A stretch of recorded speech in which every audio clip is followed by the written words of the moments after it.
We have people from Russia, from Australia, from Germany, from France, all different associations, European Burmese, American Burmese.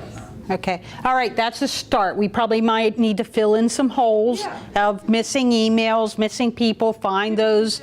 So we need to have a kind of a joint email saying, okay, who's missing from this list?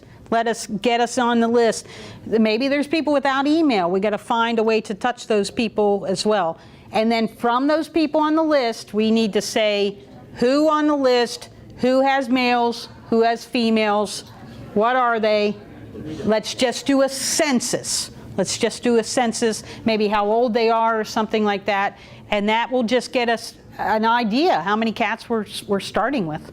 And then we'll have to see, okay, what can we do for testing? Meaning male, female, age, male, female, and age. Male, female, age, you could put it, you could do colors and things like that. So we could need to come up with a little, not that people have to, you don't want people having to put in a lot of information because then they won't answer a survey, right? So it's got to be as simple, just how many cats do you have? That's it. That are breeding, that are going to be breeding cats, that you're really going to breed. They really don't want to answer that on the email either because they don't want to looking on that or on the list. Yeah, I know people who are real paranoid about, you can use it in an online selection system. Well, you said the first step is who are we? Who are you? That's the first It's going to baby take step. all of us, we're going to have to get on the phone and talk to people. I don't know that just mass emails is going to get the job done. Yep. Because we're actually trying to ferret out those people that have kind of been under the wood. Right. You need to get the people that left to want to come back and do a breeding for you. So yeah, maybe we can set up a little web-based system that every time we get a new name to add, we can add their name to the list, and then they can independently go to that website and put in the information of their, so it can be hidden, eventually we're going to have to know it, but yeah. You don't want the public at large to No, know. that worked very well for this kitty health survey where Okay. everybody submitted data under a number and I was the only person on the face of the earth who That- could connect the two lists together. Right. It can be done.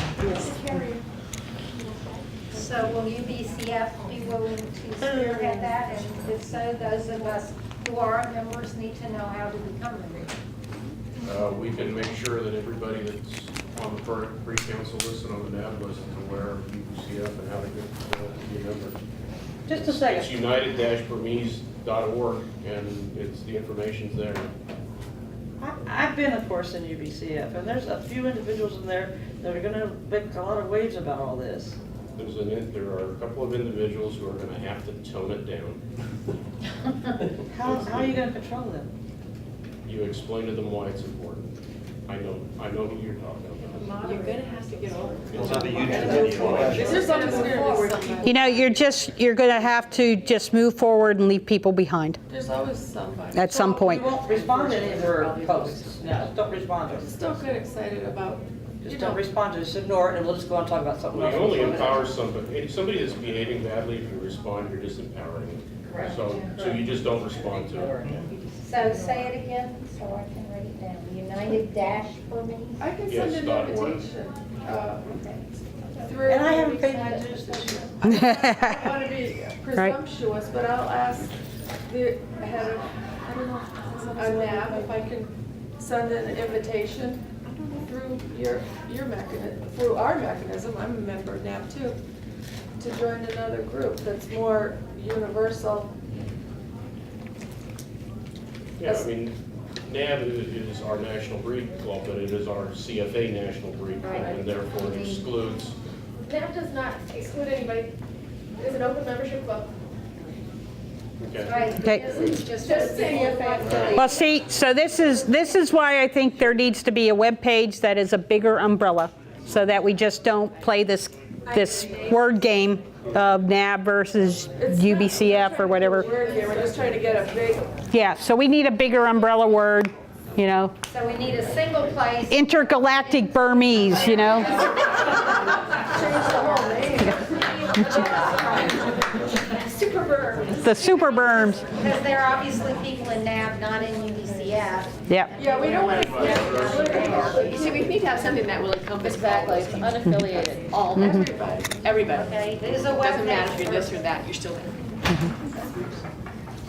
I'm not. Okay, so when do we meet again and say, have we met our goals? March 29th. No, that's March 29th is different. What, 3 months from now? 6 months from now? You can't say a year from now, nothing will happen. Where are we gonna be at, Let us Davis? be clear on, have we set a goal, which I heard you say is the health? Is that something that we are saying that is our goal? That's too broad a goal. I thought the goal was to goal is try to and figure find out all our, where we're the starting from. identifiers Where around are we the starting range. from? All Right? No, if, this is how you write a grant. This is how you write, People who are actively breeding Burmese. right? Census. Yeah, And, Where are we starting and some of the prior ones who may be sucked back in. right. That's a means to the goal. Right. What is that? So your long-term objective, the long-term objective of this project is to improve the overall health of the Burmese breed. We will accomplish this objective by using these specific aims. Specific aim 1, get a census of who we are. Specific aim 2 is get a census of who the cats are. And then we'll think about what 3 and 4 need to be. Yeah. So who's in charge of the website? Yeah. Yeah. Brian Tripp, Pardon me? Brian Tripp. The UBCF. Brian, The website that we're gonna use. The website that we're going to use. I think CF has a website. we'll The talk. Avenue group, I think she means. We'll talk. Let me talk with you and the VGL because we got to figure out a registry thing here too. And so, Maybe some real benefit to having a non-Burmese person kind Yep. of administer this thing. yep, yeah. So this might be an offshoot of a VGL website. Perhaps. When I say VGL, it's the Veterinary Genetics Laboratory. That's the service laboratory at Davis. So when we develop a genetic test, it gets sent over there and they figure out efficient and very accurate ways to run the test. So I'm on the committee over there, but I don't run the VGL. So I have to kind of do some negotiations with them to do this. But I've already broached the subject and they're already interested in the idea. They know the CFA can't provide you with the registry effort that you need right now. You know Right? what? The microchip thing's significant because if this is gonna be public information, you can only be identified by microchip number. I think it's significant, It's but I'm critical. not. Yeah, okay. Well, wait a minute, with microchip, if I find a cat and I give it to a vet, and it's I don't think people are gonna work microchip, that hard. I just don't want one whole list of cattery, 15 cats from a cattery with their status to pull off. Well, the expense of chipping cats is going to I be large. agree. We'll balance this. After a certain age. We'll balance this. Besides that Yeah. required microchip, like every OFA thing. Yeah, I know. Well, yeah, we'll balance this. We'll figure out. Now, we have to weigh the money stuff. to $8. Yes, you Yeah, can. we have to weigh the money stuff. Yeah. I understand and perfectly agree with the idea that the center or locus of this effort needs to be the Burmese. But as you mentioned, Leslie, there are some other breeds, including the Siamese, and I gather from what you say, the Brits, that have a very real interest in this issue. And so all I'm saying at this point is whatever you're doing in the organizing, please don't do it in a manner that shuts the rest of us out. Oh, yeah, no, I think this becomes the template, and we're vetting how to do this efficiently. So we might not be very efficient doing this right now, but the next breed that comes along will have a template to work from. And as I mentioned in the breed council, I think every breed should have some type of outcrossing program, whether it's more or less active. But keep in mind, the eyes of the world are on the Burmese. You have a severe craniofacial mutation, and now you have the genetics. There is no more excuses. Now, if you don't put together an effective plan, you will become under the gun of, all right, you ran out of excuses and you're still not doing anything about it. That means you don't care about the cat health. And that will come.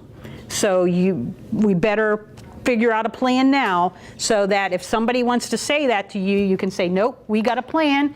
We're getting rid of it in 15 to 20 years. This is how we're doing it. We're thinking about the whole cat health, not just craniofacial defect. And that's what you have to think about is whole cat health, right?